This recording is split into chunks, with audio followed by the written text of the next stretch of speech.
ఇది చెరగని ప్రేమకు శ్రీకారం,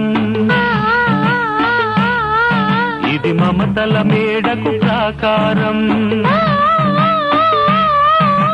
పండిన కలలకు శ్రీరస్తు, పసుపు కుంకుమకు శుభమస్తు, కనివిని ఎరుగని అనురాగానికి కలకాలం వైభోగమస్తు, కలకాలం వైభోగమస్తు. ఇది చెరగని ప్రేమకు శ్రీకారం, ఇది మమతల మేడకు ప్రాకారం, పండిన కలలకు శ్రీరస్తు, పసుపు కుంకుమకు శుభమ